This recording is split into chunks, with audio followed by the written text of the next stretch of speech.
केसीआर साहब नहीं चाहते कि उन्होंने सर्वे करवाया, उनको उनके सर्वे रिपोर्ट में ये रिपोर्ट मिली कि अब आने वाले इलेक्शन में शब्बीर अली साहब को कामारेड्डी से 45 से 50 हजार की मेजॉरिटी से वो जीतने वाले हैं।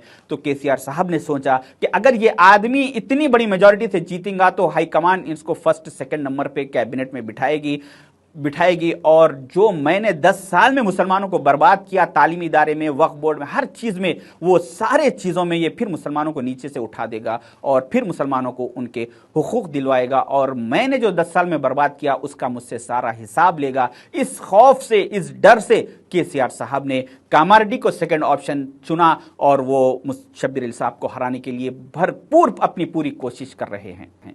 अगर केसीआर साहब चाहते तो उनके सबसे बड़े दुश्मन समझे जाने वाले ईटला राजेंद्र साहब की कॉन्स्टिट्यूंसी से सेकंड ऑप्शन रखते और उनको हराने की कोशिश करते, या नहीं तो बंडी संजय साहब की कॉन्स्टिट्यूंसी से सेकंड ऑप्शन रख के बंडी संजय को हराने की कोशिश करते। मगर केसीआर साहब को किसी से कोई लेना देना नहीं है। उनको अगर सिर्फ नफरत है तो मुसलमानों से है। वो नहीं चाहते कि मुसलमान लीडरशिप उभरे और मुसलमान असेंबली में आके उनके सामने ठहर के उनकी आंख में आंख डाल के उनसे सवाल करे। मुसलमानों, सीएम केसीआर को पहचानो पार्ट 26। मैंने अपने पिछले 25 वीडियो में तेलंगाना के मुसलमानों को ये बताने की कोशिश की कि किस तरह से केसीआर साहब पिछले 10 साल से मुसलमानों को नुकसान पे नुकसान पहुंचाते जा रहे हैं। अल्हम्दुलिल्लाह तेलंगाना के कई मुसलमान अब केसीआर साहब को पहचान चुके, मगर अभी कुछ और लोग पहचानना बाकी है। जिन्होंने अभी तक केसीआर साहब को नहीं पहचाना उनके लिए आज का ये मेरा वीडियो बहुत ज़रूरी है। रिसेंटली केसीआर साहब ने 2023 के असेंबली इलेक्शन के लिए टीआरएस के एमएलए कैंडिडेट्स की लिस्ट डिक्लेयर की, जिसमें उनका खुद का नाम गजवेल से और कामारेड्डी से आया। मैं नहीं समझता कि केसीआर साहब को गजवेल कॉन्स्टिट्यूंसी में कुछ हारने का खौफ है, क्योंकि एक सीएम होने के नाते उनको वहां की आवाम ने 2018 के इलेक्शन में काफी सपोर्ट किया और एक बड़ी मेजॉरिटी से 60,000 वोटों की मेजॉरिटी से वहां पे उनको जिताया। शायद कि वो अब के भी वहां से जीत हासिल करेंगे एक बड़ी मेजॉरिटी से। उसके बावजूद भी केसीआर साहब क्यों कामारेड्डी से कॉन्टेस्ट करना चाह रहे हैं, जबकि आपको मालूम होना चाहिए कि इंडियन कॉन्स्टिट्यूशन के हिसाब से अगर कोई आदमी 2 कॉन्स्टिट्यूंसी से अगर इलेक्शन लड़ता है तो और 2 पर भी वो जीत हासिल करता है तो उसको एक कॉन्स्टिट्यूंसी से रिजाइन देना पड़ेगा और दूसरी को कंटिन्यू करना पड़ेगा।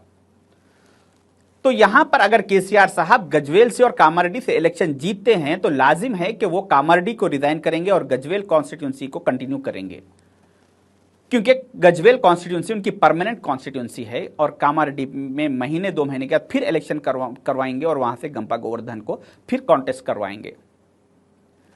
ये सब जानते हुए भी केसीआर साहब क्यों कामारेड्डी से ही कॉन्टेस्ट करना चाह रहे हैं? इसकी सबसे अहम वजह यह है कि जब 2014 में केसीआर साहब ने इख्तिदार संभाला था, उस वक्त इन्होंने सबसे पहला वार अगर कुछ किया था तो वो मुसलमानों के तालीमी इदारों पर किया था और 45 माइनॉरिटी इंजीनियरिंग कॉलेजेस को बंद करवा दिया था जिन्हें शब्बीर अली साहब ने खुलवाए थे। उसके बाद दूसरा वार केसीआर साहब का वक्फ बोर्ड के रिकॉर्ड सेक्शन पर रहा। वक्फ बोर्ड के रिकॉर्ड सेक्शन को उन्होंने सील कर दिया और जो आज तक भी सील है, और उनके सारे लीडर्स वक्फ प्रॉपर्टीज को तेलंगाना में लूटने में लगे हुए हैं। उनका तीसरा वार रहा पब्लिक सर्विस कमीशन डिपार्टमेंट पर, जहां पर पिछले 75 साल से मुसलमानों की नुमाइंदगी हर हमेशा हुआ करती थी, वहां से मुसलमानों की नुमाइंदगी का उन्होंने सफाया कर दिया। उनका चौथा वार रहा तेलंगाना के यूनिवर्सिटीज के वाइस चांसलर्स पर, जहां पर हम हर हमेशा 2 से 3 मुसलमान वाइस चांसलर हुआ करते थे, उसमें से भी केसीआर साहब ने मुसलमानों का सफाया कर दिया।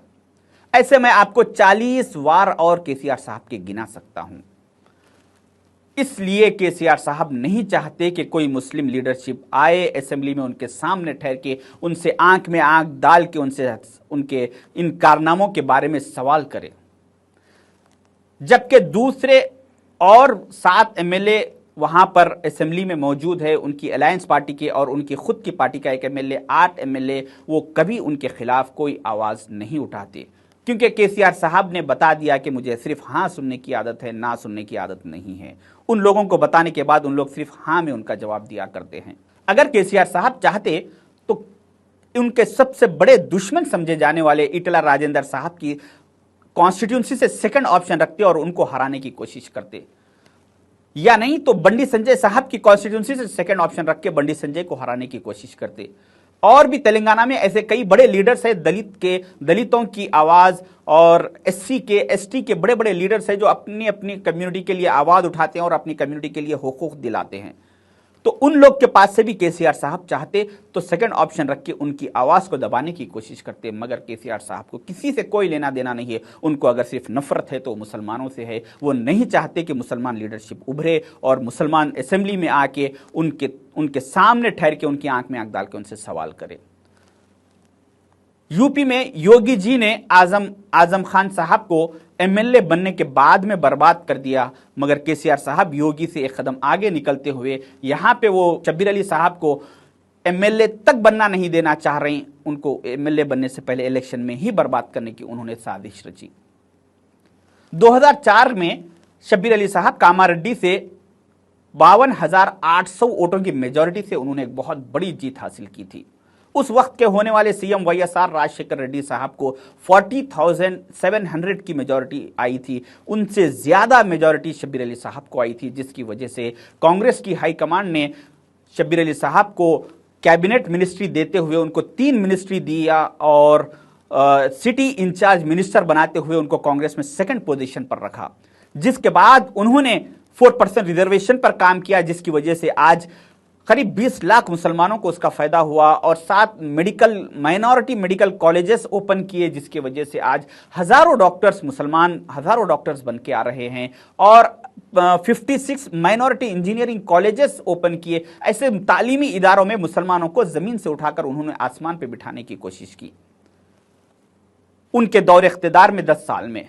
तो केसीआर साहब नहीं चाहते कि उन्होंने सर्वे करवाया, उनको उनके सर्वे रिपोर्ट में ये रिपोर्ट मिली कि अब आने वाले इलेक्शन में शब्बीर अली साहब को कामारेड्डी से 45 से 50 हजार की मेजॉरिटी से वो जीतने वाले हैं।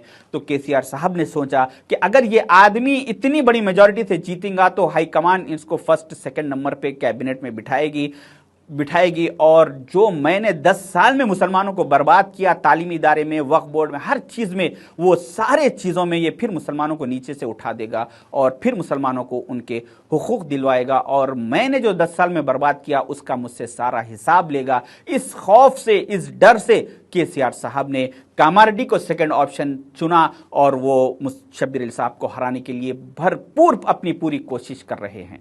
मैं कामारेड्डी के लोगों से कहना चाहूंगा कि आप लोग एकजुट होकर शब्बीर अली साहब को फिर एक बार जिताइए, कांग्रेस को वहां से कामयाबी दिलाइए। खासकर वहां के मुसलमानों से मैं ये अपील करूंगा कि आप लोगों के हाथ में शब्बीर अली साहब का मुस्तकबिल नहीं है, आप लोगों के हाथ में तेलंगाना के 60 लाख मुसलमानों का मुस्तकबिल है। अगर आप लोग चाह रहे हैं कि 60 लाख मुसलमानों के लिए कुछ फायदा हो तो आप लोग को चाहिए कि एकजुट हो कि एक एक फैमिली के वोट को कांग्रेस के हक में इस्तेमाल करे और केसीआर को जो मुसलमानों का दुश्मनी उन्होंने मुसलमानों से जाहिर की उसका केसीआर साहब को जवाब दे। शुक्रिया, अल्लाह हाफिज।